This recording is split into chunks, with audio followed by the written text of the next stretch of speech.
Hola, muy buenas tardes a todas, todos y todes. Lo primero es presentarme, mi nombre es Cintia Orellana Llévenes, yo soy la directora de la Dirección de Género, Equidad y Diversidad de la Universidad de Magallanes y quiero darles la bienvenida, agradecerles su participación en el tercer conversatorio de un ciclo que está organizado, es un ciclo de conversatorios organizado por la Comisión de Igualdad de Género perteneciente al Consejo de Rectores de las Universidades Chilenas, el CRUCH. El objetivo de estos conversatorios que se están desarrollando durante todo el mes de noviembre tiene que ver con la conmemoración del Día Internacional de la Eliminación de la Violencia contra la Mujer. Y que como universidades del CRUCH decidimos comenzar este ciclo de conversatorios el primer miércoles del mes de noviembre y vamos a dar término el próximo miércoles ya 25 de noviembre.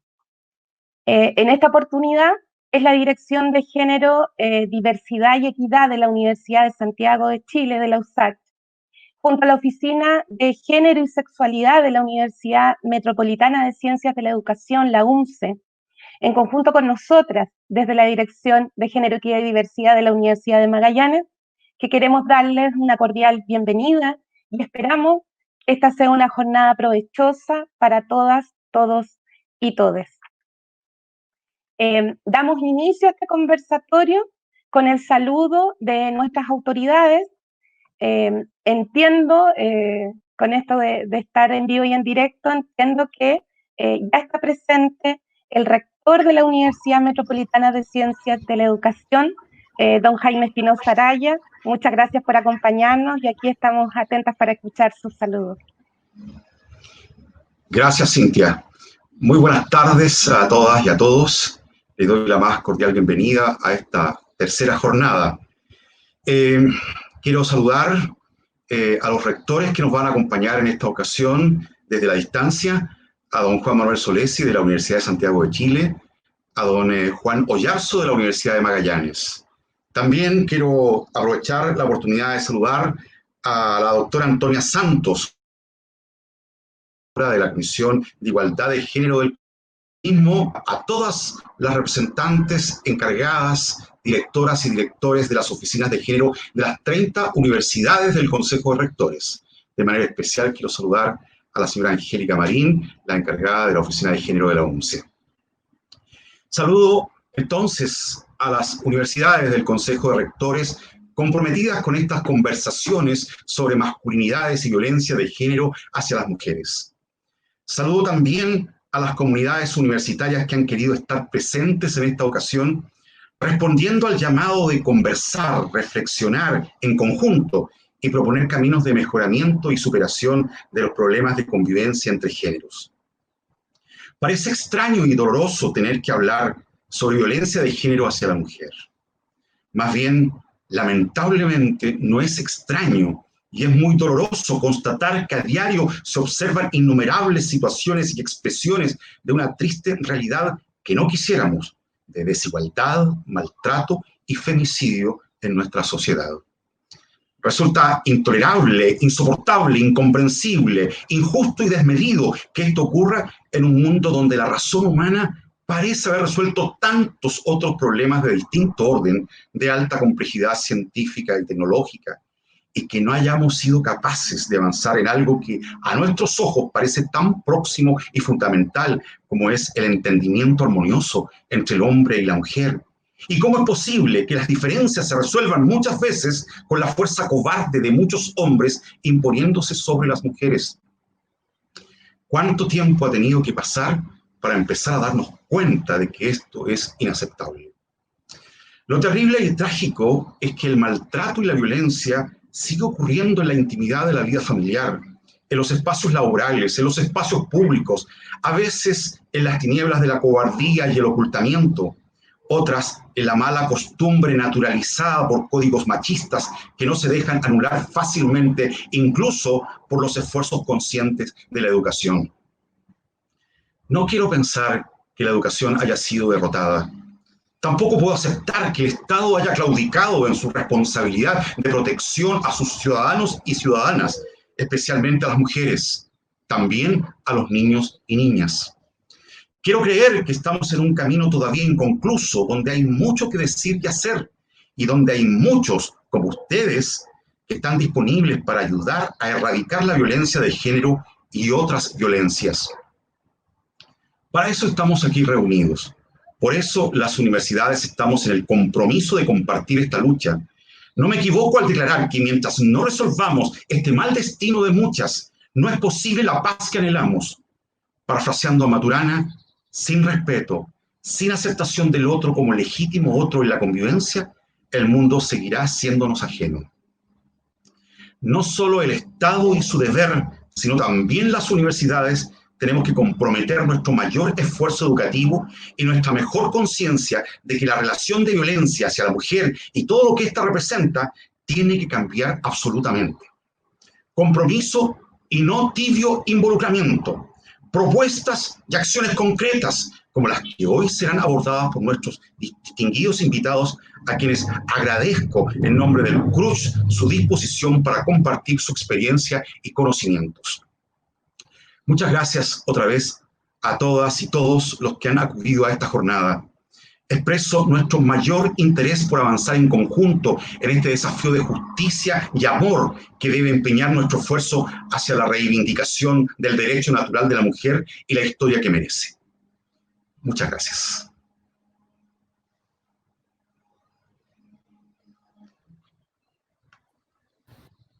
Muchas gracias, rector. Ahora les invitamos a escuchar un saludo desde la Patagonia, desde Magallanes, del rector de la Universidad de Magallanes, don Juan Oyarzo Pérez.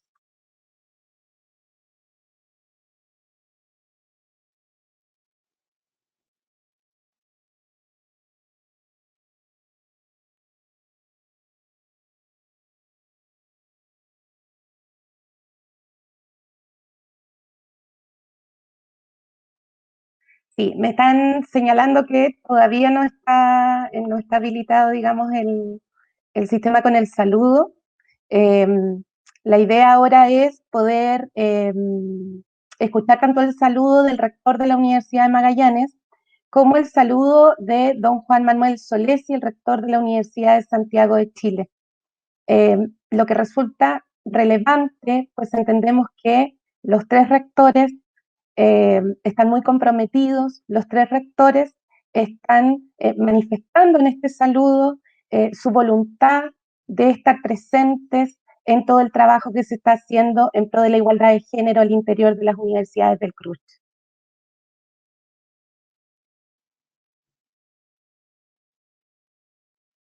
Soy Juan Oyarzo Pérez, rector de la Universidad de Magallanes. Desde este cargo viví el Mayo Feminista 2018, que trajo consigo una de las movilizaciones más extensas y significativas que hayamos tenido como universidad. Gracias a ella, dimos un salto de igualdad de género, primero de conciencia y después de acción. Hoy contamos con una dirección de género que nació a partir de ese movimiento y que realiza actividades en coordinación con otras instituciones de educación superior, como es la Universidad de Santiago y la Metropolitana de Ciencias de la Educación. Hoy estamos diciendo no a la violencia contra la mujer, con un conversatorio que hablará desde la perspectiva de la masculinidad tan necesaria para hacer los cambios que esperamos. Agradezco todo el trabajo y esfuerzo realizado por los equipos dedicados a defender estos derechos, que sirven a una tarea urgente a nivel mundial. Espero que sea una jornada provechosa. Muchas gracias.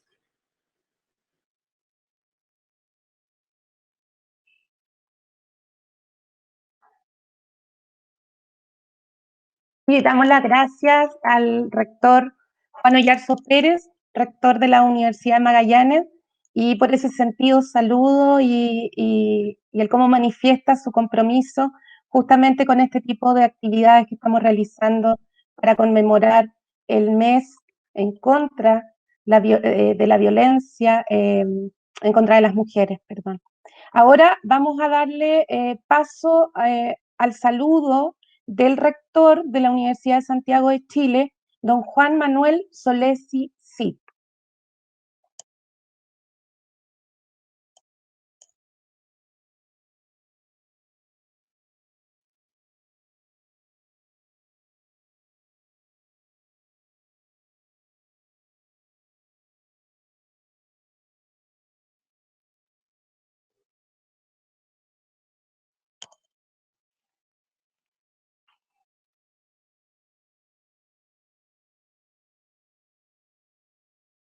Estimadas y estimados asistentes, junto con darles la bienvenida y agradecer su participación, quisiera saludar especialmente a nuestros invitados. Miguel Lorente, doctor en Medicina y Cirugía y asesor de la Unidad de Igualdad de la Universidad de Navarra, y Sebastián Madrid,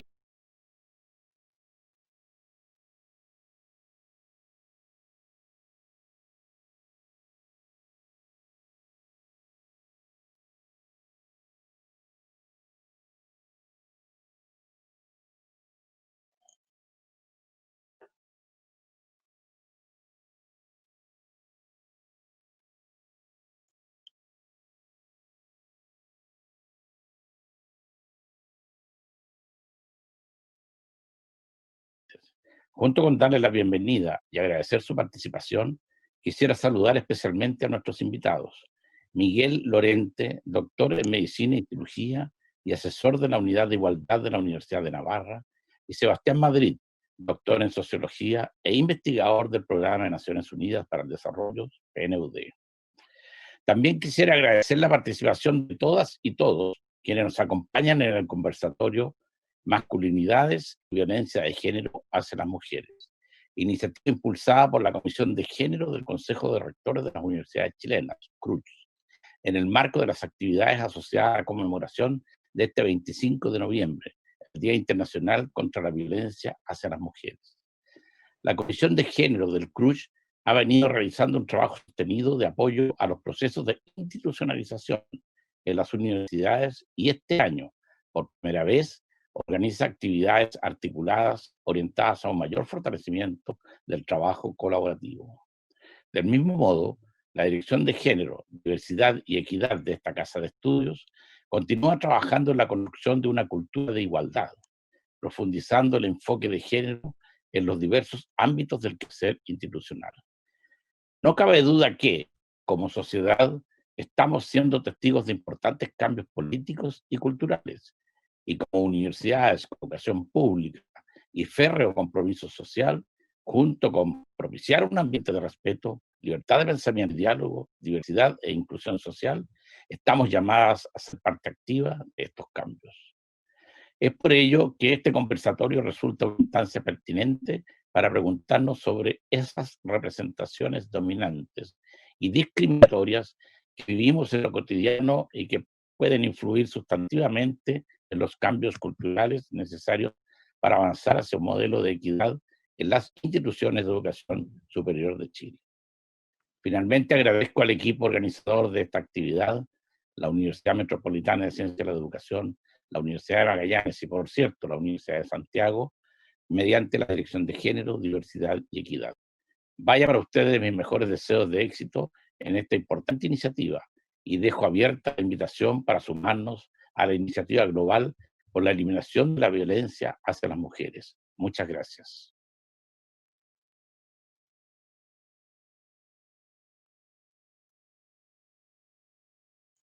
Queremos agradecer las palabras del rector Juan Manuel Solesi Cid, rector de la Universidad de Santiago. Muchas gracias. Quisiéramos también agradecer a la doctora Antonia Santos y a las integrantes del comité ejecutivo, así como también a cada una de las directoras de género que integra la Comisión de Igualdad de Género del CRUCH y que, aunando su fuerza, su trabajo, es que logramos llevar a cabo este ciclo de conversatorios. Ahora dejo con ustedes a Angélica Marín Díaz. Ella es la secretaria de la Oficina de Género y Sexualidades de la UNCE, quien moderará el panel del día de hoy. Muchas gracias, Cintia. Bueno, estamos en esta parte del conversatorio, entrando ya al panel. Muchas gracias a las autoridades y a todos los que han hecho posible este conversatorio, a la transmisión simultánea que se está desarrollando entre la Universidad de Santiago, la UNCE y la Universidad de Magallanes, a los equipos técnicos. Cuando pensamos en el trabajo en violencia y el modelo de intervención, creemos muy importante, quienes hemos desarrollado por más de 2 décadas el trabajo de la violencia de género y el trabajo de cómo es que las mujeres pueden ser puede verse prevenida esta violencia, nos hacemos la pregunta por las masculinidades. Y hemos estado trabajando, sabemos, de manera paralela, muchos equipos de trabajo a nivel nacional e internacional, y por tanto este conversatorio que se plantea masculinidades y violencia de género hacia las mujeres, y una pregunta por la prevención de la violencia, está en la idea de generar un debate y una conversación. Entonces quiero saludar a nuestros dos panelistas. Por una parte, saludar a Sebastián Madrid, es sociólogo de la Universidad Católica, doctor en sociología por la Universidad de Sydney, Australia, también investigador del Programa de Naciones Unidas para el Desarrollo. Ha participado en proyectos, uno de ellos es el de Anit Pia, la producción de la norma de género, y ha sido profesor de la Universidad Católica, la Universidad de Chile, Diego Portales. Actualmente es docente del Magíster de Métodos de Investigación. Bueno, sus áreas de investigación son parte de lo que tenemos hoy en este panel, digamos. Son estudios de género y masculinidades, élites y las clases sociales, investigación biográfica, sociología de la educación y política. Y actualmente es uno de los editores de un libro que está próximo a salir, Masculinidades en América Latina. Muchas gracias, Sebastián. Un gusto estar contigo. Voy a presentar también en este momento a Miguel Lorente Acosta. Él es médico forense, doctor en medicina y cirugía, asesor de la Unidad de Igualdad de la Universidad de Granada desde el año 2019, antes era director.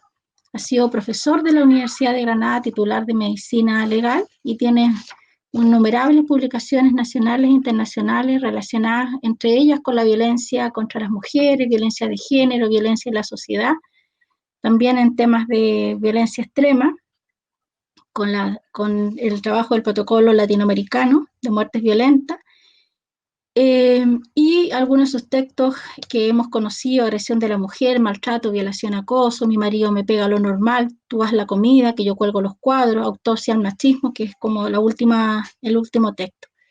Bueno, les doy las gracias a ambos, a Sebastián y a Miguel. Muchas gracias por contar con ustedes. Hemos tenido dos conversatorios ya, uno que organizamos a propósito de la violencia virtual, donde tuvimos dos estupendas panelistas, y también tuvimos en el caso de un segundo conversatorio donde también contamos con varias especialistas nacionales a propósito del tema de la violencia de género. Así es que es un gusto, y queremos comenzar con esta conversación con una pregunta muy similar para ambos. Le pido primero a Sebastián que pueda como comentarla a propósito de esto: cómo se construyen las masculinidades y cómo se relaciona esta construcción con el ejercicio de la violencia de género. Esa es una pregunta que es común para ambos, y también haciéndole un guiño a la experiencia a propósito de la violencia extrema hacia las mujeres. Si pudieran referirse respecto a esta construcción de masculinidades en este orden de género, a propósito de este concepto de orden de género, de que hay una manera en que estamos organizados, hay una manera en que se percibe que tienen que ser hombres y mujeres. ¿Qué está pasando hoy? ¿Cuál es el momento actual en el que estamos en la construcción de las masculinidades? No sé si, Sebastián, te doy a ti primero la palabra y tienes tu tiempo para que puedas desarrollar esta respuesta. Hola, Angélica, muchas gracias por la invitación. Un saludo a los rectores y a toda la gente que ha estado a cargo de la producción de este importante evento en un mes donde se conmemora algo que evidentemente debe disminuir y terminar, como es la violencia contra las mujeres. Estoy muy agradecido y honrado de estar en este panel. Son varias preguntas en una la que me hace Angélica, así que voy a quizás partir por parte, qué es lo que es la masculinidad y cómo se relaciona con esta idea de género y con la violencia.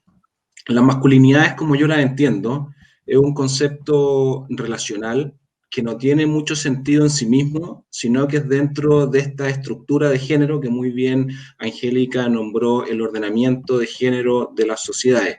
en este contexto en que las masculinidades emergen, los estudios de hombres y masculinidades tienen más de 30 años y surgen por la acción del movimiento feminista en América Latina, surgen por la acción de mujeres feministas como Teresa Valdés en Chile, Mara Vivero en Colombia, Norma Fuller en Perú, Olardina Fache en Brasil, Teresita de Barbieri en México, todas ellas a finales de los 90, desde los estudios de las mujeres, desde los incipientes estudios de género, empiezan a impulsar esta agenda. Entonces, este es un primer punto que es bien relevante, es que las masculinidades tienen sentido en relación a las feminidades, en relación a la diversidad sexual. Es por eso que yo me refiero a un concepto relacional, donde la pregunta es cómo se ordena esta idea de feminidades, esta idea de masculinidades en conjunto con esta idea de diversidad. Y por lo tanto la masculinidad o las masculinidades refieren a los hombres, pero no es equivalente a ellos. Y esto es súper importante, porque mucha gente, como dice un colega chileno-mexicano, Rodrigo Parrini, cuando se habla de masculinidades, se corre a estudiar a los hombres. Y está bien, los hombres somos los quienes encarnamos la masculinidad, pero también las mujeres tienen un papel fundamental en su construcción, en su interacción con hombres y niños, como parte de este ordenamiento de género. Y dicho esto, podríamos decir que las masculinidades son simultáneamente una posición en esta estructura de relaciones de género, las prácticas que llevan a esta posición, que generalmente una posición dominante, una posición hegemónica, como hablan otros autores, y los efectos de estas prácticas en los cuerpos de los hombres, en los cuerpos de las mujeres y en las relaciones sociales en su conjunto. Las masculinidades, como decía anteriormente, también son múltiples, no hay una sola forma de ser hombre, y hay distintas formas, hay distintos patrones de encarnar esta masculinidad en un complejo constructo que muchas veces es contradictorio y donde se va variando histórica y culturalmente. Hay una variación en el tiempo. Las masculinidades, por ejemplo, en un tiempo corto que encarnan nuestros abuelos, no es la misma masculinidad que encarnan o van a encarnar nuestros hijos. Y un último punto que me gustaría destacar es que entre las masculinidades existe relación de poder y jerarquía. No todas las masculinidades son igualmente valoradas socialmente. Hay masculinidades dominantes, hegemónicas, referentes, dependiendo de los autores, que estarían en la cúspide de esta estructura de posiciones, pero hay otras masculinidades que son subordinadas, como las masculinidades no heterosexuales, o otras que son marginalizadas, como las masculinidades de las personas inmigrantes, las masculinidades de las personas de color, de etnias distintas, que no son blancas, entre otros. Entonces, es un concepto relacional que refiere a una posición, a práctica y su efecto, tiene un carácter múltiple, son dinámicas porque cambian históricamente y existen en un marco de relaciones de poder y de jerarquía. Entonces eso es bien importante porque esto nos lleva directamente a la pregunta por la violencia, la relación entre masculinidades y violencia.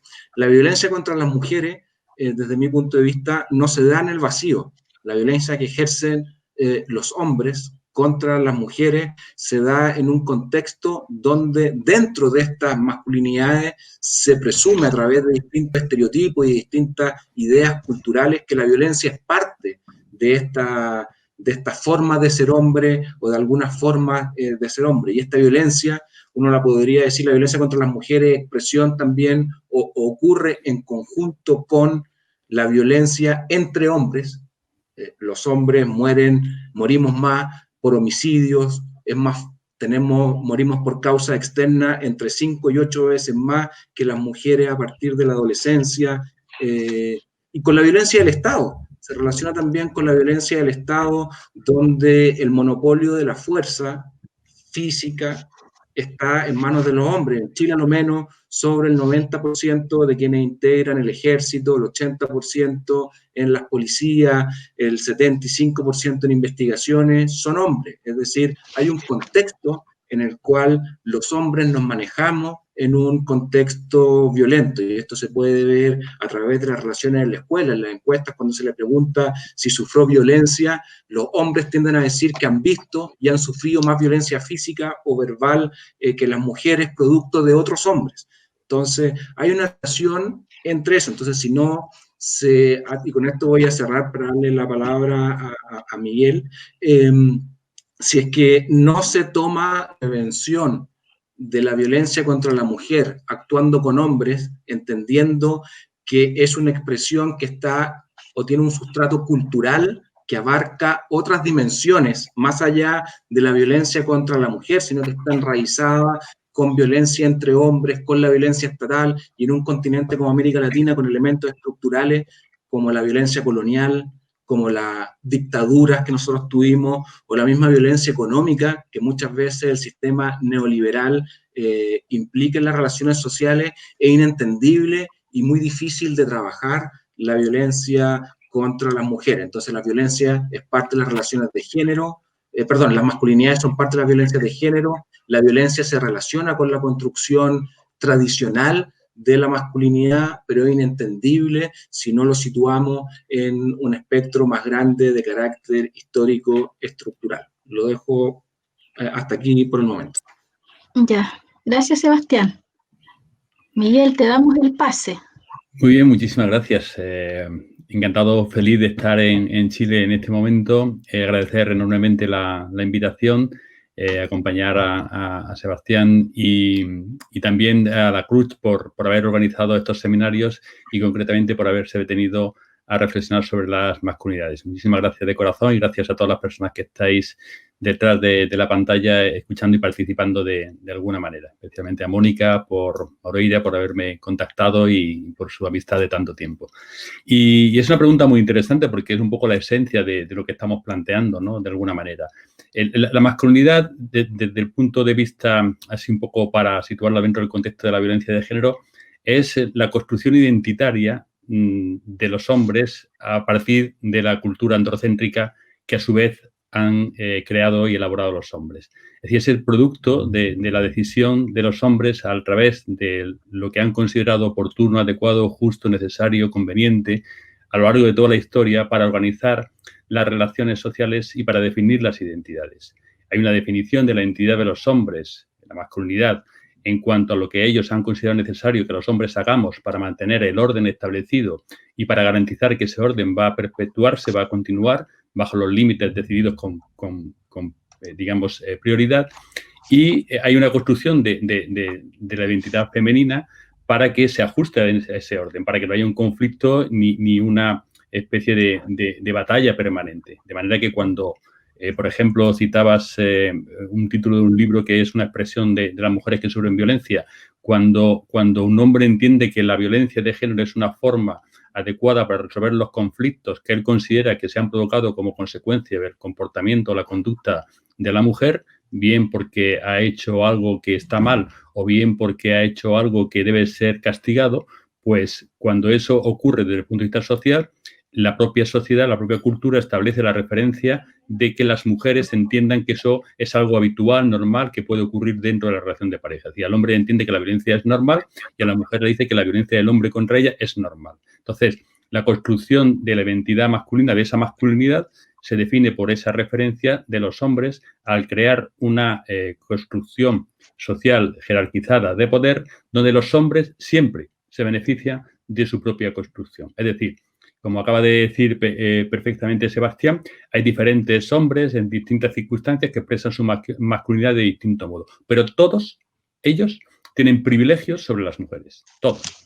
Y por lo tanto, las consecuencias negativas que tenemos los hombres las tenemos a cambio de privilegios, porque en cualquier caso tenemos la recompensa de esa construcción de poder jerarquizada bajo una referencia androcéntrica que permite que cualquier hombre ante cualquier mujer tenga esos privilegios con independencia de que utilice unos instrumentos formales, todo lo que ha sido la construcción, incluso la propia normativa, las propias leyes, o informales, todo lo que es el uso del poder, para mantener esas desigualdades y con ellas los beneficios, las ventajas para los hombres. Por lo tanto, el cuestionamiento sobre las masculinidades, como muy bien acaba de explicar Sebastián, no es una construcción cultural androcéntrica. Es decir, no es el machismo el que crea las masculinidades. Es la crítica al machismo de la que surgen las masculinidades, la que plantea que de esa forma de entender la masculinidad crítica, hegemónica, tradicional, rígida, inflexible, no es un modelo que sea válido para todos los hombres. Y ese conocimiento crítico, ese posicionamiento crítico impulsado por el feminismo es el que permite que otros hombres tengan conocimiento y conciencia de la realidad ajena y diferente a esa construcción, digamos, tradicional, hegemónica, y planteen otras formas de ser hombres, que todavía no se han resuelto y que todavía estamos en el proceso en el que estamos definiendo formas diferentes de ser hombres, porque la presión no solo del hombre individual o del grupo de hombres que intentan dificultar este cuestionamiento crítico, sino de la propia construcción cultural. Cuando estamos hablando de nuevas masculinidades, cuando hablamos de igualdad, cuando hablamos de feminismo, lo que estamos es cuestionando el modelo cultural, no determinados comportamientos, determinadas conductas que ocurren dentro del modelo. Porque yo siempre me gusta insistir que el machismo es cultura, no es conducta.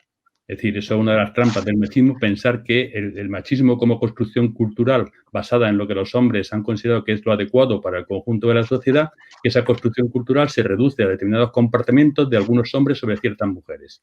De manera que toda la construcción cultural parece que luego se visibiliza exclusivamente con lo que algunos hombres hacen sobre algunas mujeres en determinadas circunstancias. Entonces, se pierde, se invisibiliza todo lo que es no solo el mandato de esa construcción cultural, sino el poder en cuanto a forma de influir y de premiar o castigar, si se hace o no se hace, lo que la referencia cultural ha establecido.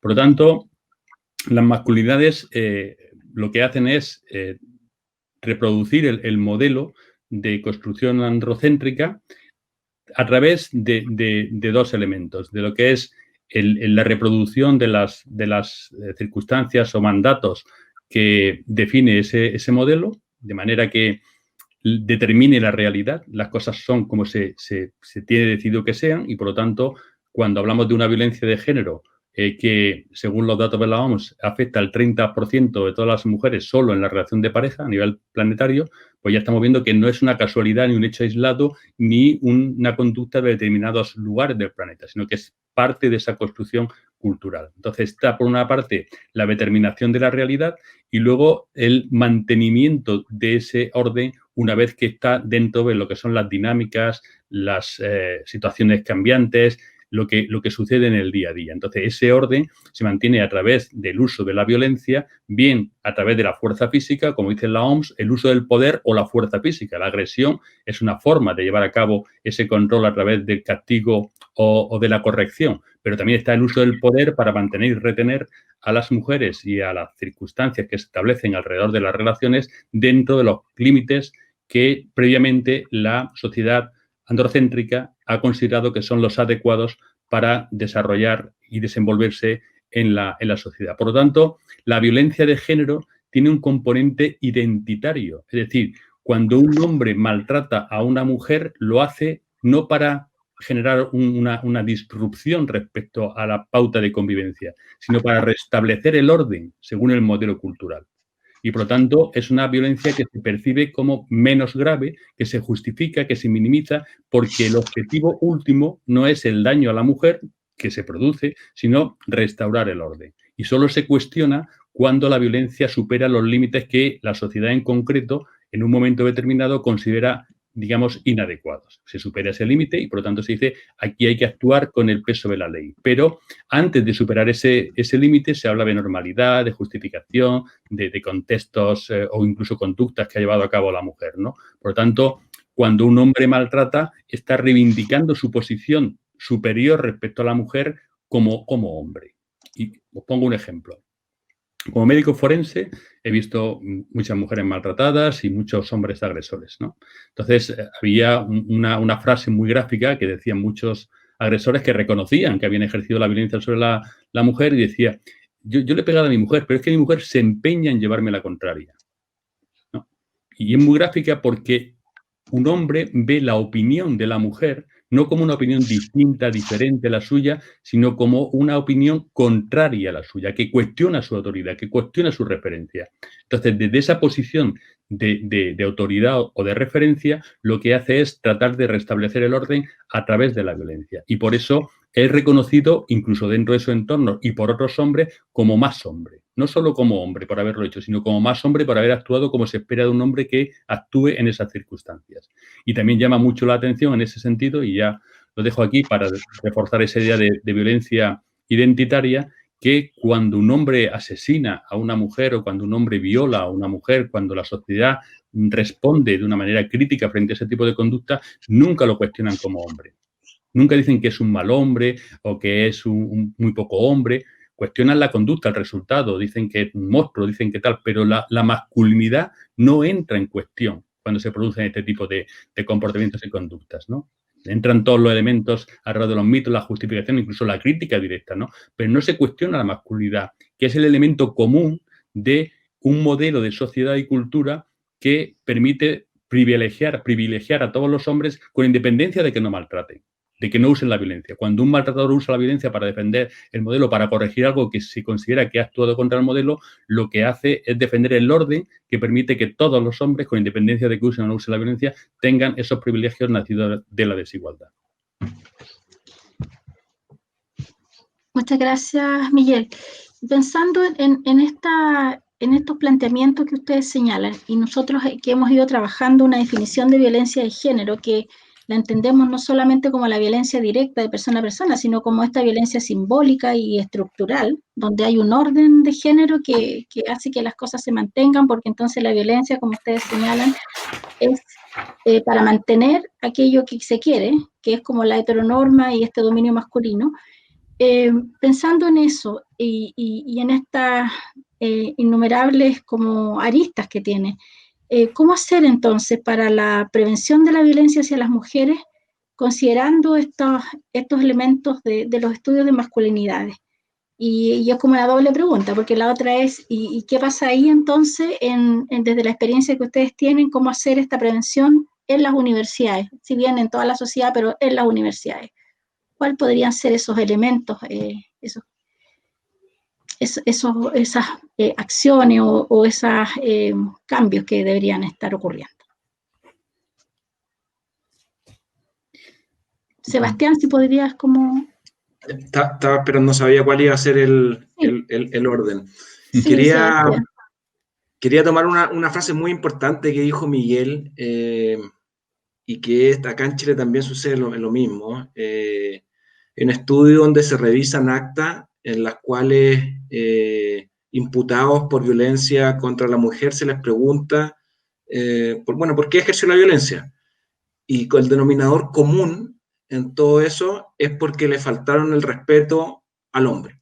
Es decir, como dice Miguel, se quebró el ordenamiento tradicional y por lo tanto el hombre, a través de esa violencia, lo que trata de hacer es regular eso. Entonces eso es muy importante y eso es uno de los temas que se puede tener en cuenta para generar distintos tipos de estrategias. Yo las estrategias las divido en dos grandes áreas, que es lo que se puede hacer en el espacio educativo, que es donde yo he trabajado un poco más, no tanto desde la salud. Desde el espacio educativo tenemos las acciones que tratan de cambiar actitudes y prácticas de las personas, en general de estudiantes o de otros estamentos universitarios. Y por otro lado están las intervenciones de carácter estructural, que cuestionan este ordenamiento de género. Me voy a referir primero a lo segundo. Yo creo que es bien importante, y porque es parte de la violencia simbólica, porque es parte de la violencia cotidiana que se da en los contextos universitarios, muchas veces de manera invisible. Lo primero que yo creo que habría que hacer es desmasculinizar las universidades. Las universidades son históricamente un espacio de la razón, un espacio de la ciencia, un espacio de la teoría, palabras todas, conceptos todos que tienen que ver con lo masculino, donde uno revisa, por ejemplo, yo hago clase en un instituto de sociología y uno revisa en los cursos de teoría y son puros hombres, prácticamente no hay mujeres. Y esto también cuando uno ve datos del sistema de educación en Chile, y que pasa también en otras partes, cuando estamos en los niveles bajos, en parvularia, 99% de las profesoras son mujeres. En cambio, cuando subimos al nivel superior, solamente el 30 o 40% de las mujeres, de las docentes son hombres. Y eso es violento, teniendo en cuenta que tenemos 55% de personas que ingresan a la educación superior que son mujeres. Cuando vemos los programas de doctorado de ciencia y tecnología, una menor cantidad de ellos son mujeres. Cuando revisamos quienes dirigen estos programas de doctorado, en general son mujeres que o tienen hijos mayores. Hay una persona que acaba de, disculpen, que acaba de llegar. Entonces, hay todo un tema con la masculinización de la universidad que es parte de la violencia simbólica. ¿Quiénes son las autoridades? ¿Quiénes son los decanos? ¿Quiénes son los rectores?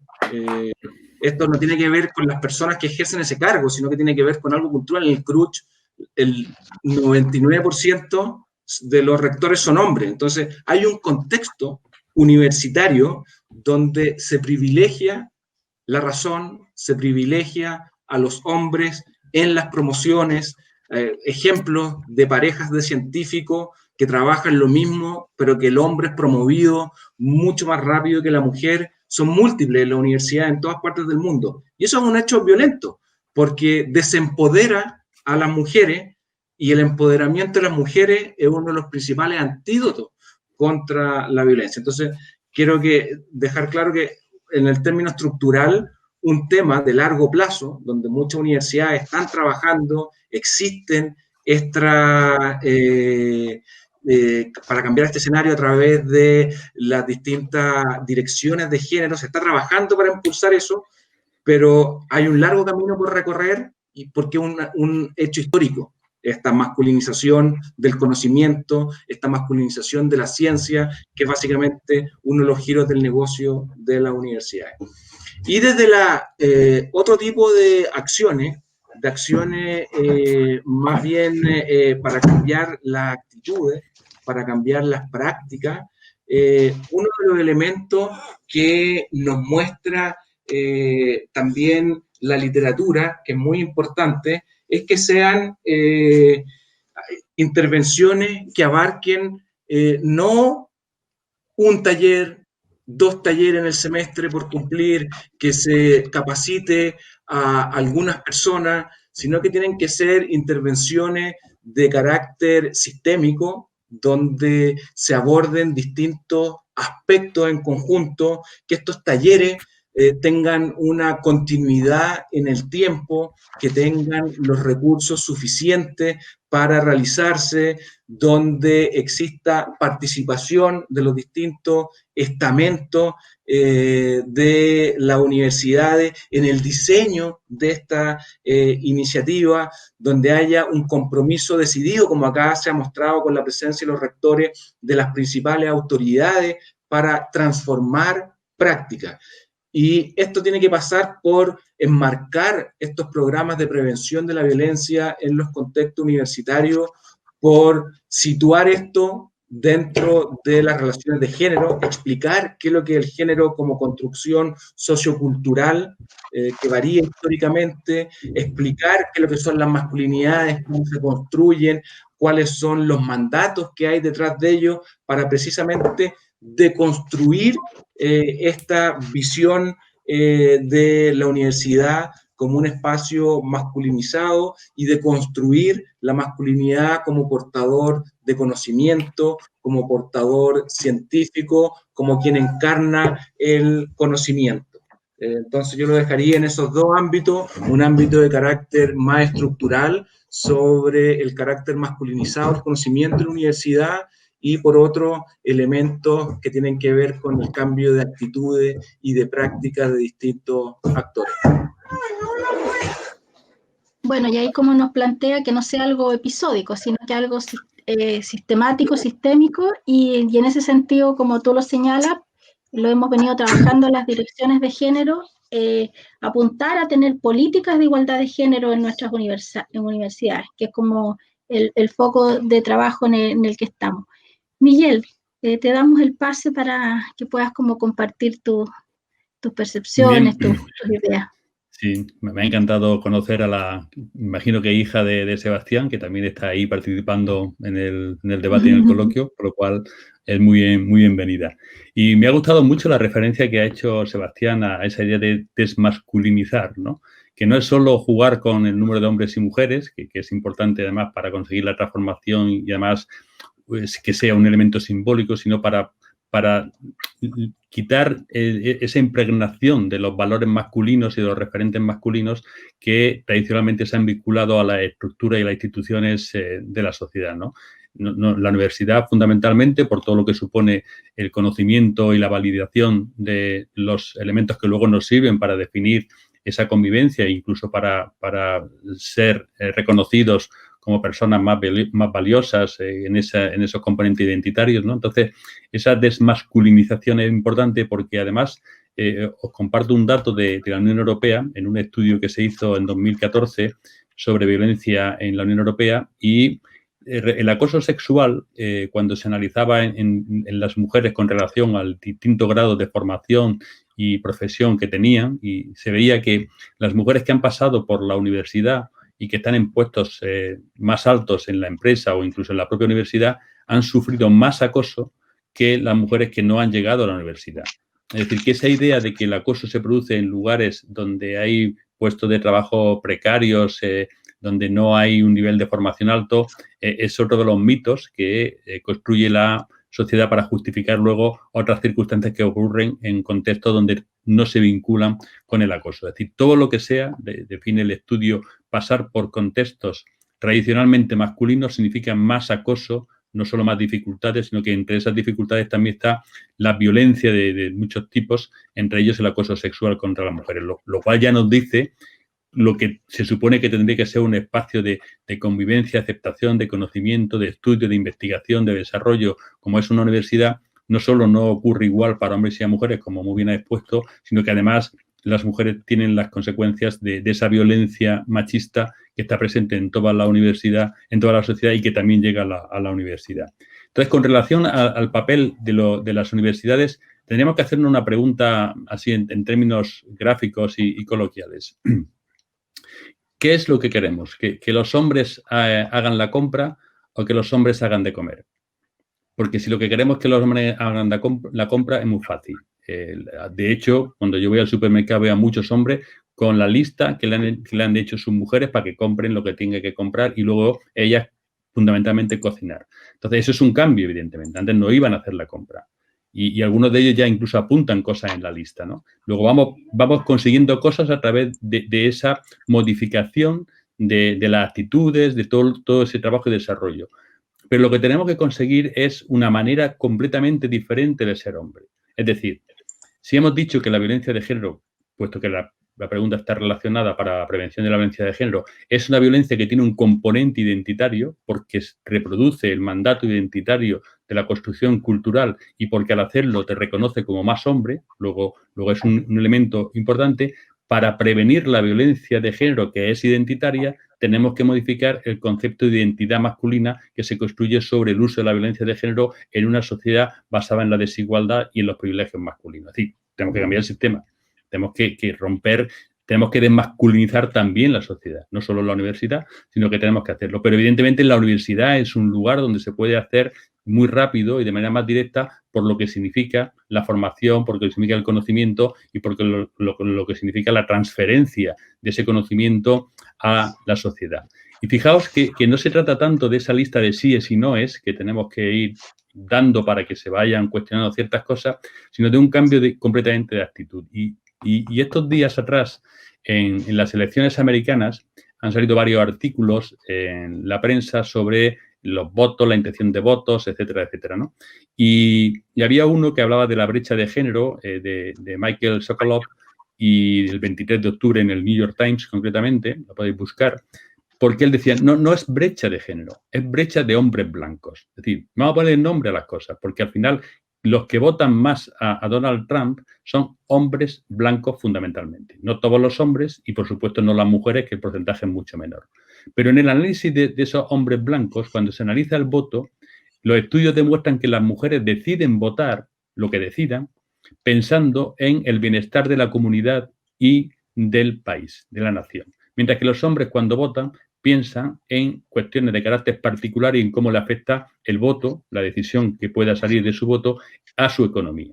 Es decir, los hombres tienen una visión muy particular, muy propia, muy egoísta, mientras que las mujeres tienen una visión más pensando en el bienestar de la sociedad, de la nación, de la comunidad.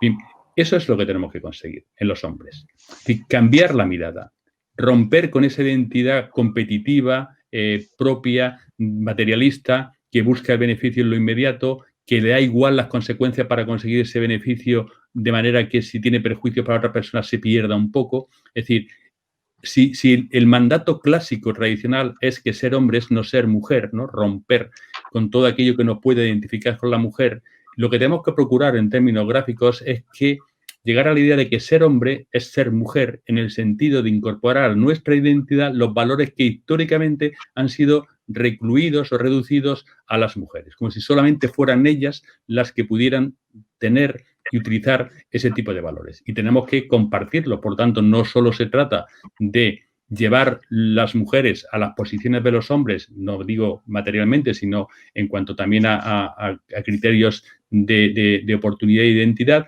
sino desplazar los hombres hacia las posiciones de las mujeres para que nos incorporemos a esos valores y para que podamos desarrollar también las tareas de cuidado, de afecto, como parte de nuestra responsabilidad y de nuestro desarrollo personal, que no es solamente una obligación, sino parte de nuestra realización como personas, ¿no? Ese vínculo afectivo con las personas de nuestro entorno y con la sociedad y comunidad. Entonces, la universidad tiene la posibilidad, tiene la obligación y la responsabilidad de transmitir esos elementos, de esos valores que acompañan al conocimiento. Si yo en la Facultad de Medicina enseño a los alumnos y a las alumnas cómo se presenta la violencia de género, cuáles son los síntomas más importantes, dónde se localizan, cuáles son sus características, bueno, probablemente cuando tengan la oportunidad de ver ese cuadro lo podrán identificar. Pero si no le explico lo que es la violencia de género en términos de construcción social, de minimización, de justificación, de normalización, pues cuando tengan una mujer maltratada que diga, ¿qué le ha pasado a usted? Pues nada, que me he caído en las escaleras o que me he resbalado en el cuarto de baño y me he dado un golpe. Ah, vale, pues ya está. No, van a ver los síntomas, pero no van a saber ponerle una causa a esos síntomas. Entonces, la universidad tiene también, a través de todos estos programas que, como muy bien ha dicho Sebastián, tienen que ser mantenidos en el tiempo, tener en cuenta que no solo tiene que transmitir conocimiento en términos de datos encasillados, sino que tiene que transmitir los valores que acompañan al porqué de esos síntomas o de esos datos que luego manejamos en la práctica. Bueno, muchas gracias. Muchas gracias, Miguel. Aquí hay elementos muy interesantes que ustedes ya están dando en materia de prevención, de masculinizar no solo las universidades, sino que la sociedad, y es un trabajo en el que estamos todos y todas, ¿no? Y dentro de eso está el trabajo de que esto sea sistemático en el tiempo, no episódicos, y para modificar estos conceptos de identidad masculina que hemos conversado. Voy a dar el pase ahora, les agradezco esta parte, vamos a dar el pase a la lectura de preguntas, comentarios, a mi colega Mónica Maureira, de Comunicación de la USACH. Así que, Mónica, te doy el pase. Hola, buenas tardes a todos y a todas. Agradecer la participación que está teniendo este conversatorio, que tal como decía Cintia al inicio, es nuestro tercer conversatorio, si es que no nos equivocamos, justamente en el marco de la campaña, ¿cierto? Web Chilenas sin violencia de género. Voy a esperar con cierta tranquilidad que me empiecen a llegar algunas preguntas a través de nuestro chat, pero mientras tanto les puedo comentar a nuestros invitados, ¿cierto? Miguel Lorente y Sebastián, que está por ahí también, que hay un concepto que quedó por lo menos dando vuelta en los comentarios que están en el chat, que es este concepto que ustedes utilizaron de desmasculinizar las universidades. Y aquí hay algunas preguntas que quizás podríamos retomar, que tienen que ver con cómo desmasculinizamos, ¿cierto?, todos los estamentos de las universidades. Pero hay una pregunta que también es recurrente y que seguramente también va a ser recurrente para ustedes, que es ¿cómo hacemos ese trabajo con las mujeres de la universidad que debieran de alguna manera cambiar su forma de ejercer la autoridad? Podríamos por mientras quizás tomar unos segundos con algunos comentarios puntuales de Sebastián y de Miguel, mientras me empiezan a llegar las preguntas a través de los distintos chats.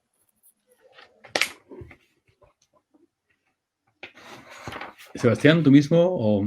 Sí, partimos igual. ¿Sí? Bueno, quería, lo que nos hablaba de la identidad masculina, Miguel, es muy importante, pero también no es solamente de construir lo que es la masculinidad, no solamente hay que deconstruir eso, sino que también hay que deconstruir la forma en que nos relacionamos las personas en base a nuestro sexo, en base a nuestro género. Y esto implica valorar también aspectos de la feminidad, que hoy día no son valorados. El trabajo doméstico y de cuidado no es valorado, no es remunerado, y eso debiese ser valorado y debiese ser promovido.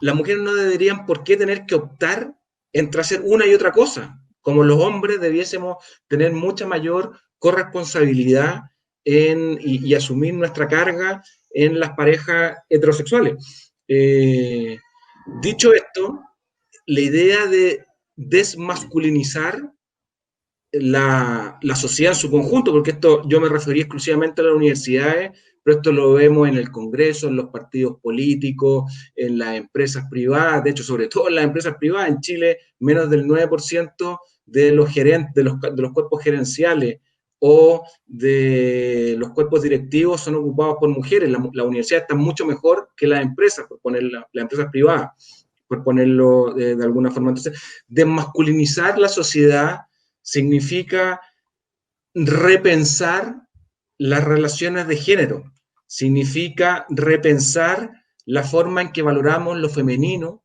lo masculino y cómo incluimos a la diversidad sexual para no binarizar las relaciones de género, repensar la forma en que estas relaciones se despliegan en distintos contextos institucionales, y por eso es muy importante trabajar a nivel institucional, como decía, en distintos estamentos, con la participación activa tanto de hombres como de mujeres. Miguel mostraba y señalaba el tema de los cambios. Nosotros en el PNUD, a través de encuestas, medimos cambios en las relaciones de género, en los discursos y en las prácticas, entre el año 2008 y el 2018. Y las actitudes machistas, por ponerlo de alguna forma, que apuntaban hacia roles tradicionales de género, han disminuido a la mitad. La mitad de la gente hoy en día está de acuerdo con que la tarea exclusiva del hombre es el proveedor exclusivo económico en el hogar, o que las mujeres son las únicas encargadas del trabajo doméstico y del cuidado. Eso en 10 años disminuyó a la mitad.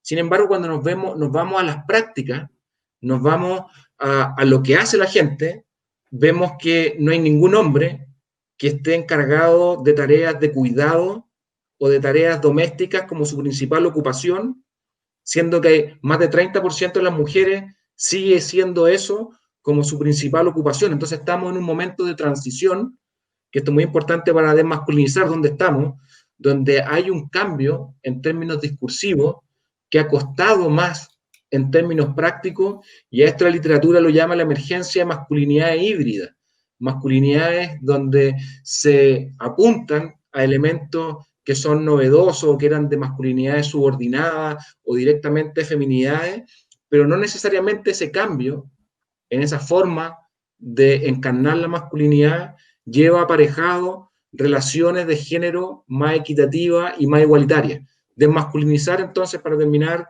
la universidad implica cambiar la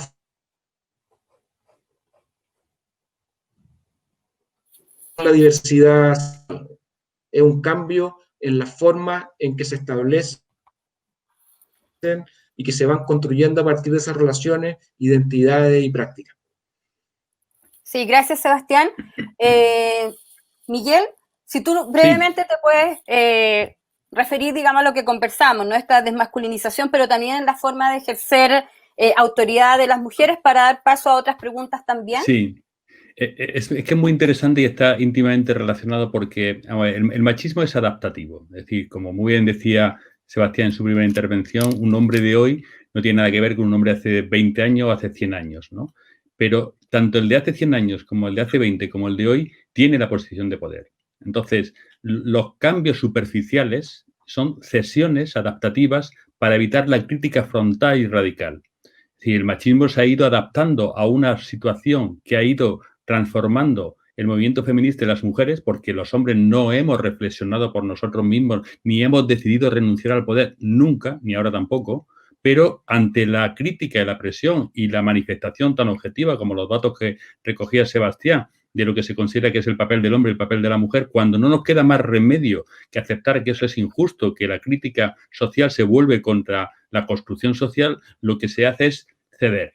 Adaptamos y asumimos pues, determinadas funciones, determinados roles, de manera que vamos a hacer la compra con la lista preparada, vamos a recoger los niños y las niñas al colegio, hacemos cosas que evidentemente suponen una manera distinta de relacionarnos y por tanto también es un proceso de cambio, pero al mismo tiempo no hemos renunciado a tener esa posición de poder para usar la violencia o para usar nuestra influencia a través de los distintos recursos para conseguir lo que nosotros pretendemos y lo que nosotros consideramos que debe de prevalecer en la familia, en la sociedad o en la universidad. Entonces, cuando en ese proceso de cambio adaptativo las mujeres se incorporan a los puestos históricamente y tradicionalmente masculinos, lo que intenta hacer el machismo con su influencia y con su modelo de reconocimiento es que se entienda que una buena profesora es aquella que hace lo que hace un buen profesor, que una buena médica es aquella que hace lo que hace un buen médico,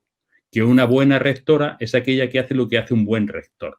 De manera que el modelo de reconocimiento en las mujeres se valora bajo el criterio androcéntrico. De manera que de esa forma el modelo no se cuestiona, simplemente se ve, digamos, acompañado por una presencia mayor de mujeres, pero lo que es la construcción y lo que son las referencias y lo que es la competitividad y lo que es la jerarquía, que es el concepto masculino de entender la relación y la institución, pues no se modifica. Entonces, tenemos que cuestionar las dos cosas. La asunción del modelo masculino como modelo de reconocimiento y la adaptación superficial de los hombres para evitar la crítica profunda que es la crítica al machismo, a esa construcción de género. Y en la universidad tenemos que, pues como muy bien ha dicho Sebastián, incorporar elementos que cuestionen esa estructura de poder jerárquico que es el machismo. Máxime cuando encima de todo tienes elementos que facilitan esa jerarquización, porque tienes un equipo directivo, tienes equipos de vicerrectorado, luego tienes departamentos, hay directores o directoras de departamento, profesores de un tipo, profesores de otro tipo.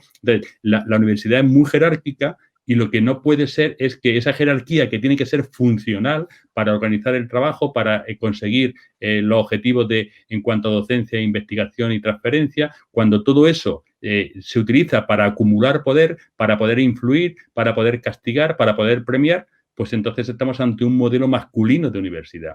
No es que no desaparezcan las jerarquías, es que las jerarquías deben de utilizarse para el bien común, para el bien de la universidad y para el bien de la sociedad. Por lo tanto, incorporar las referencias de la pluralidad, de la diversidad, de la democracia, democratizar las universidades, al final permitirán esa transformación y que el resultado de lo que surge de la universidad no solo condicione la propia dinámica universitaria, sino que influye también en una transformación social.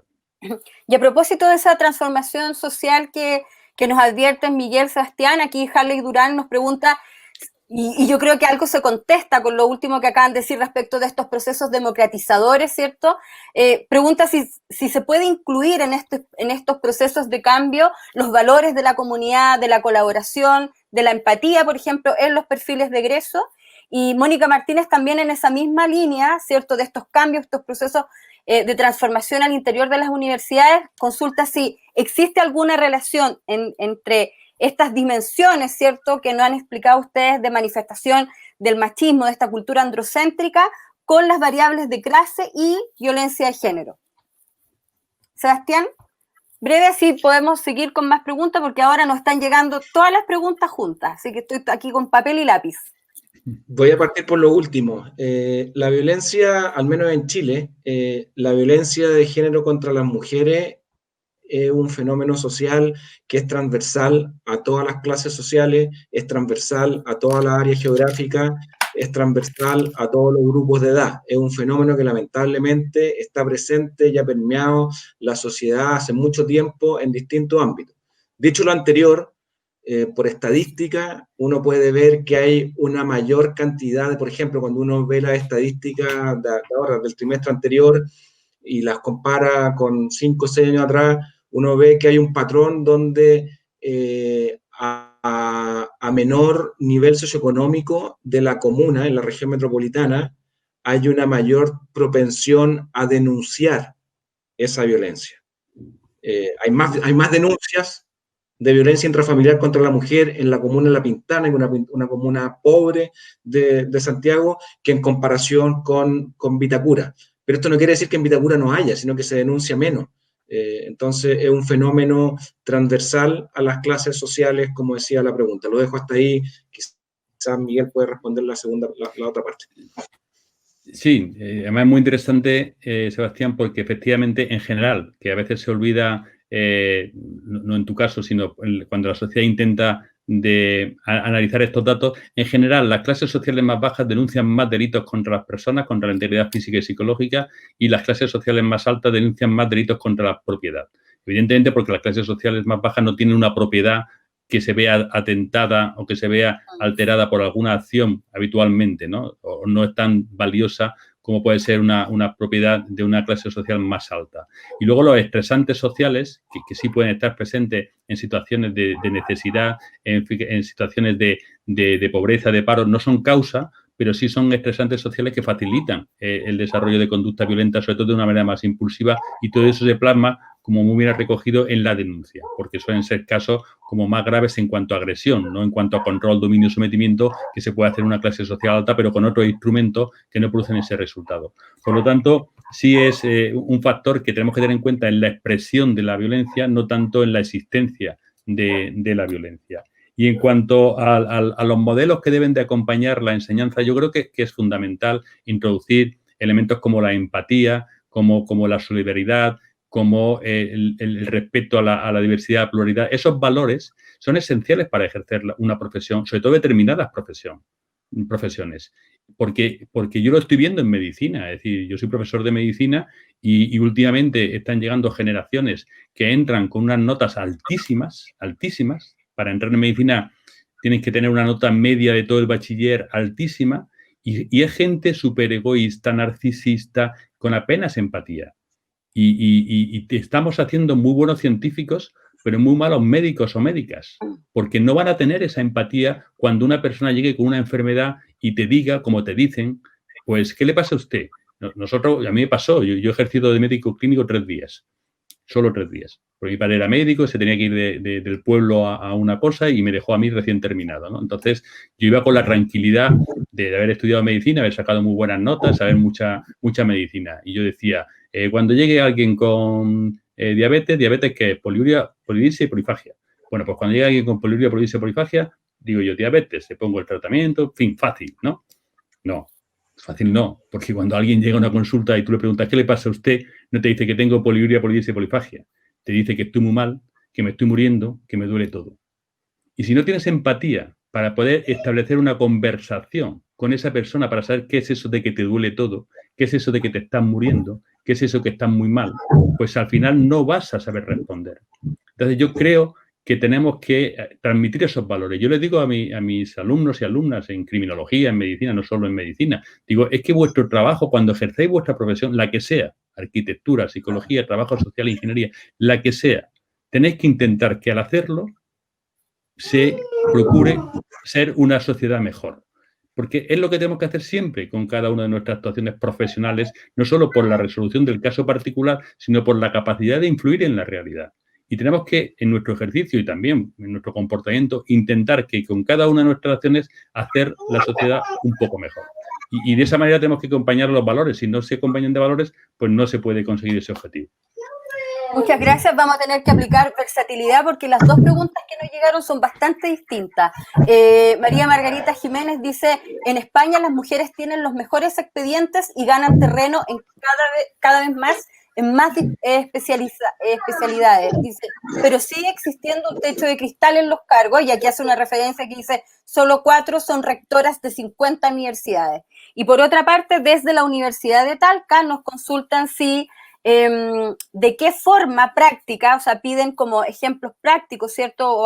O algún tipo de acción más bien práctica se pueden aplicar para superar las concepciones binarias de masculinidades y feminidad, pensando en aquellas personas que nos identifican en términos binarios. Puede tomar una cada uno, ¿cierto? Por si sí. les vas bueno, cómodo. Con relación a la situación en España, que efectivamente tenemos 4 rectoras, una de ellas es la de la Universidad de Granada, Pilar Aranda, con lo cual tenemos esa suerte después de 500 años, que hemos tardado 500 años en nombrar a una rectora, pero ya tenemos la primera rectora que ha sido reelegida, con lo cual ocupará 2 mandatos. Pero lo importante es entender que el techo de cristal no está puesto por la capacidad de las mujeres, sino por la incapacidad de los hombres. Quien teme la igualdad son los hombres, no las mujeres. Las mujeres quieren la igualdad. Las mujeres están trabajando, están luchando siglos por la igualdad. Ellas no temen la igualdad, pero los hombres sí temen a la igualdad y, por lo tanto, sitúan los techos de cristal. Los techos de cristal y todas las brechas y toda la injusticia, incluso toda la violencia, para perpetuar la falacia del machismo. Porque el machismo es mentira. El machismo está construido sobre la idea de que la condición masculina es superior a la femenina. Y con la transformación social y la llegada de las mujeres a los puestos de responsabilidad, de trabajo, de poder, con todo lo que las mujeres están ahora protagonizando, el machismo tiene 2 problemas. Uno, el desplazamiento de hombres de esas posiciones, con lo cual su capacidad de influir es menor. Por eso intentan que las mujeres sean como los hombres, ¿no? Que hagan los trabajos como los hombres lo han hecho. Pero de todas formas pierden presencia y pierden capacidad de influir. Pero sobre todo, lo que más teme el machismo y lo que más le duele al machismo en esta situación actual es que la razón por la que las mujeres no estaban en los lugares donde ahora están, la razón por la que las mujeres no votaban cuando les impedían votar, era por los argumentos falaces de que eran incapaces, de que no tenían criterio, de que no tenían responsabilidad, de que no podían desarrollar esas funciones. Cuando llegan y las hacen igual de bien o mejor que los hombres, no solo desplazan al hombre, sino que demuestran que es mentira todo lo que decían.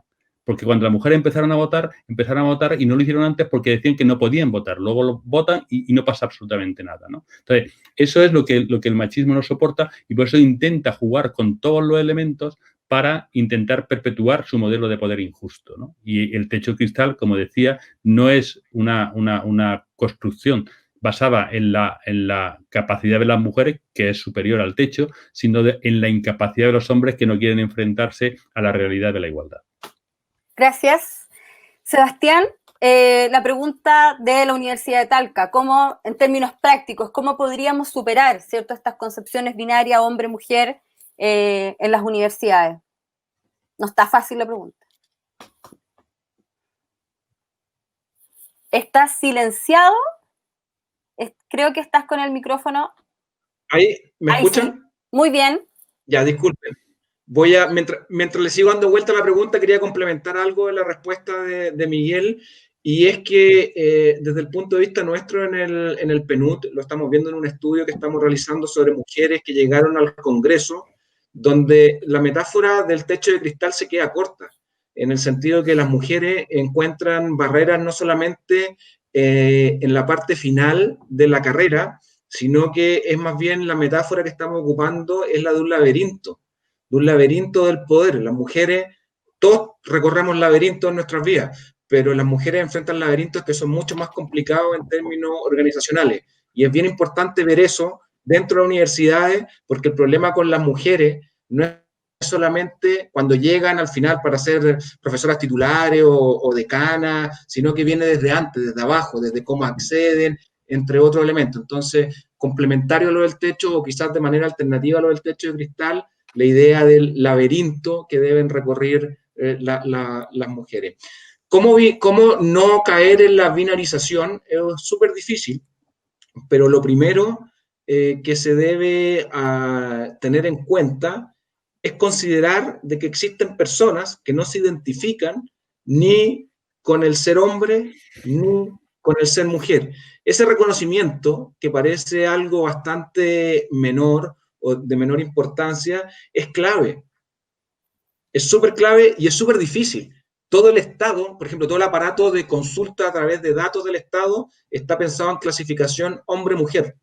Y no hay otra. Y las personas que trabajan en las bases de datos, cuando uno le dice, oye, pero ¿por qué no agregamos un otro? Le descompone todo, porque no pueden hacer serie histórica, entre otros elementos. Entonces, lo primero es reconocer que existen personas cuya identidad de género no se enmarca dentro de uno y otro. Luego, no es solamente un tema identitario, hay personas que biológicamente nacen con características fisiológicas que son de ambos sexos. Entonces también eso hay que reconocerlo. Hay un porcentaje de la población que tiene esa característica. Y trabajar esto a través del reconocimiento implica, por ejemplo, el reconocimiento al nombre social de les estudiantes, de les profesores, porque ese reconocimiento social del nombre es un reconocimiento que existen distintas formas de identificarse en el sistema de relaciones de género y de vivir eso. Entonces eso debiese estar reconocido a nivel de cómo las personas se pueden presentar en las universidades, a nivel de los cursos que traten sobre género, que traten sobre masculinidades, debiesen también tratar sobre este tema, sobre esta cuestión. Yo por eso partí diciendo que el tema de las masculinidades no se reducía a los hombres, sino que es posible encarnarlo en mujeres. Entonces, mi primera idea para esta pregunta es reconocer esto en el ámbito social y en el ámbito educativo, mostrando distintas alternativas de vida que existen dentro de la sociedad. Muchas gracias, Sebastián. Alternativas de vida que existen en la sociedad. Muy bien. Bueno, y estos son desafíos particularmente para quienes ejercen docencia, ¿no? De reconocer, digamos, a las personas más allá, digamos, de lo femenino, lo masculino, o de ser mujer o de ser hombre. Estamos esperando, entiendo, el ingreso de Karin Baeza, la directora de Género, Diversidad y Equidad de la Universidad de Santiago, quien nos va a dar algunas palabras de despedida. Yo no sé si Miguel, Sebastián quieren cerrar con alguna frase o con alguna idea que quizás se le haya quedado en el tintero, mientras aquí nos vamos ajustando con los tiempos tecnológicos en línea y en vivo además. Bueno, pues simplemente llamar un poco a la responsabilidad de los hombres y, por lo tanto, a que no se escuden, como hacen muchos, en esa pasividad, en esa distancia que argumentan bajo una falsa neutralidad. Cuando muchos hombres te dicen yo no soy machista, yo no soy maltratador, realmente están posicionándose al lado de la construcción machista que lleva a cabo el maltrato. Porque si no hacemos algo por cambiar esta realidad que ya existe, estamos dejando que suceda con todas sus expresiones y todas sus manifestaciones. Luego, el nivel de conocimiento que tenemos hoy y el nivel de conciencia crítica que tenemos hoy en la sociedad, los datos que tenemos sobre violencia, sobre brecha salarial, sobre todas las injusticias que se producen en este modelo androcéntrico de sociedad, ya son suficientes para que los hombres se impliquen de manera decidida y exigirles responsabilidad, o bien por acción, cuando llevan a cabo conductas de este tipo o que faciliten este tipo de conductas de una manera más directa, pero también ya estamos en el momento de exigirles responsabilidad por omisión, por no hacer lo suficiente para que esto cambie y por permitir que sea camuflaje de todos los maltratadores que van de hombres normales, de hombres que se relacionan con una completa normalidad,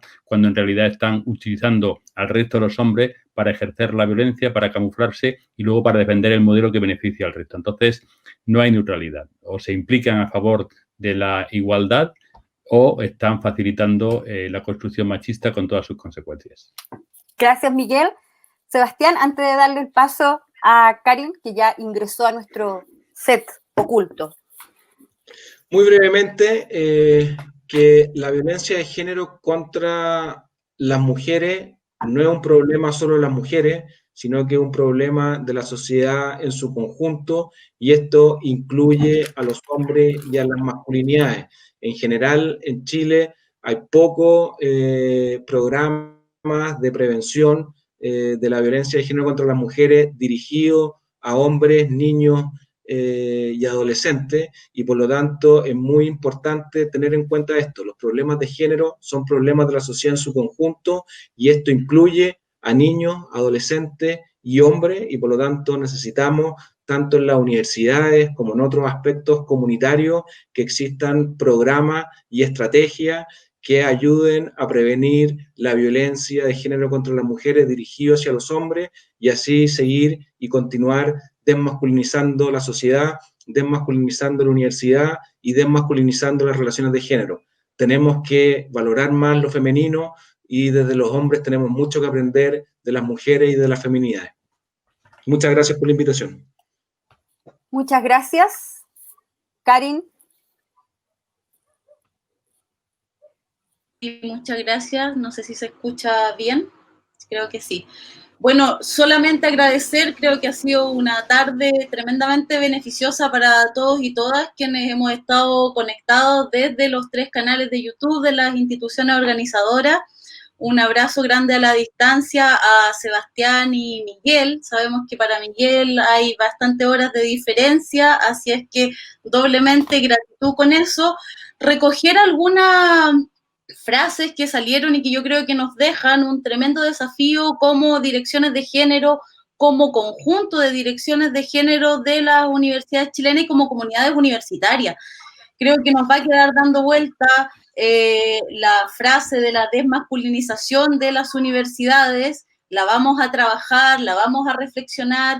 La frase de la falacia del machismo es muy potente, que nos comentó Miguel. Y por otra parte, la complementariedad del concepto de laberinto organizacional para las mujeres junto con el techo de cristal, creo que nos deja también un espacio, una ventana de posibilidades para la reflexión.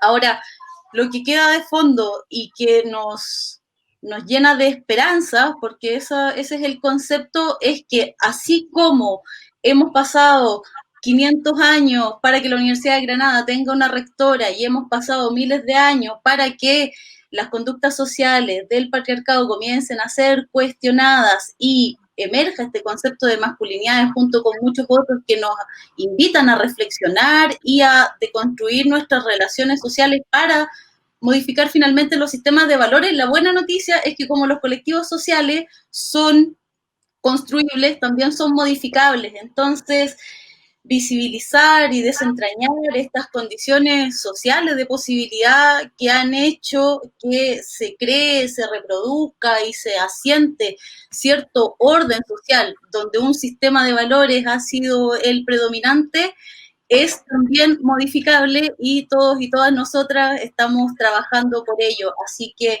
muchas gracias nuevamente a nuestros invitados, a Mónica que ha moderado, a la colega Angélica Marín, a Cintia de la Universidad de Magallanes, a nuestros rectores que nos han dado este espaldarazo y que esperamos en un futuro también sean rectores y rectoras, y a todas las colegas de la Comisión de Género del Consejo de Rectores que vamos a seguir trabajando para esta desmasculinización de las universidades, de la sociedad, de nuestras propias conductas.